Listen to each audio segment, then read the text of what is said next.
गुरु ब्रह्मा गुरु विष्णु गुरुदेव महेश्वरा गुरु साक्षात परब्रह्म तस्मै श्री गुरुवे नमः।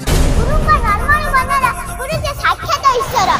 ସମ୍ମାନୀୟ ସଭାପତି ମହୋଦୟ, ପ୍ରଧାନ ଶିକ୍ଷକ ଶିକ୍ଷୟିତ୍ରୀଙ୍କ ବୃନ୍ଦ ଏବଂ ଉପସ୍ଥିତ ମୋର ସମସ୍ତ ଛୋଟ ବଡ଼ ଭାଇ ଭଉଣୀମାନେ, ମୋ ସହପାଠୀଗଣ, ଆଜି ଭଳି ପବିତ୍ର ଦିନରେ ମୁଁ ଅର୍ପିତା ତୃତୀୟ ଶ୍ରେଣୀର ଛାତ୍ରୀ ସମସ୍ତ ଗୁରୁଜନମାନଙ୍କୁ ପ୍ରଣାମ ଜଣାଉଛି।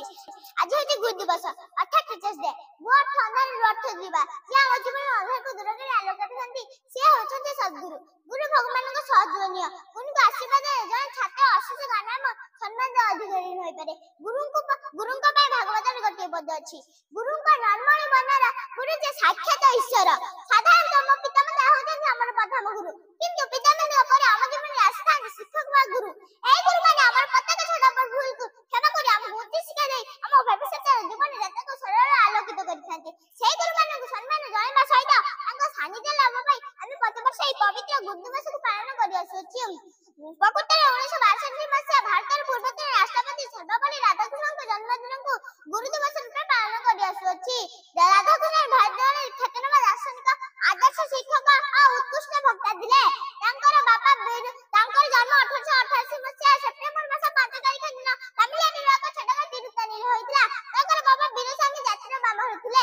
ପୂଜା କର୍ମକାଣ୍ଡ ଆଦି କରି ଜୀବିକା ଅର୍ଜନ କରୁଥିଲେ। ତାଙ୍କର ଆର୍ଥିକ ଅବସ୍ଥା ଆଦୌ ଭଲ ନଥିଲା। ବହୁତ କଷ୍ଟରେ ରାଧାକୃଷ୍ଣ ତାଙ୍କର ପ୍ରାଥମିକ ଶିକ୍ଷା ସମାପ୍ତ କରିଥିଲେ। ହାଇସ୍କୁଲ ଶିକ୍ଷା, ବୁରିଜ କଲେଜରୁ କଲେଜ ଶିକ୍ଷା ଏବଂ ମାଡ୍ରାସ ଖ୍ରୀଷ୍ଟିଆନ କଲେଜରୁ ଦର୍ଶନ ଓ ତର୍କଶାସ୍ତ୍ରରେ ବିଏ ଓ ଏମଏ ଶିକ୍ଷା ଲାଭ କଲେ। 1909 ମସିହାରେ ସେ ମାଡ୍ରାସ ପ୍ରେସିଡେନ୍ସି କଲେଜର ଆସିଷ୍ଟାଣ୍ଟ ପ୍ରଫେସର ଭାବେ ଯୋଗ ଦେଲେ। ସେ ଥିଲେ ଜଣେ ଆଦର୍ଶ ଶିକ୍ଷକ। ସେ ପିଲାମାନଙ୍କୁ ଭଲ ପାଉଥିଲେ, ପିଲାମାନଙ୍କ ସହ ଆତ୍ମୀୟ ଉପରେ ମିଶୁଥିଲେ। 1952 ସେ ଭାରତର ଉପରାଷ୍ଟ୍ରପତି ହେଲେ। 1962 ସେ ଭାରତର ଦ୍ୱିତୀୟ ରାଷ୍ଟ୍ରପତି ହେବାର ଗୌରବ ଅର୍ଜନ କଲେ। ରାଧାକୃଷ୍ଣ ତାଙ୍କର ଶିକ୍ଷକ ସମାଜ ବଡ଼ ଦଳିତ ଅବହେଳିତ ହୋଇଛନ୍ତି। ଭାରତୀୟ ସମାଜରେ ସେମାନଙ୍କୁ ସମ୍ମାନ ଦେବା ପାଇଁ କୁଣ୍ଠିତ। ଶିକ୍ଷକ ସମାଜ ପ୍ରତି, ଶିକ୍ଷକ ଶ୍ରେଣୀ ପ୍ରତି ଦୃଷ୍ଟି ଆକର୍ଷଣ କରିବା ସହିତ ନିଜ ଜନ୍ମଦିନକୁ ଗୁରୁ ଦିବସ ରୂପେ ପାଳନ କରିବା ପାଇଁ ସେ ଜନସାଧାରଣଙ୍କୁ ନିବେଦନ କଲେ। ସେହି ଦିନଠାରୁ ସେପ୍ଟେମ୍ବର ମାସ 5 ତାରିଖକୁ ଭାରତବାସୀ ଗୁରୁ ଦିବସ ରୂପେ ପାଳନ କରି ଆସୁଅଛି। ଶିକ୍ଷକ ହେଉଛନ୍ତି ଜାତି ନିର୍ମାତା।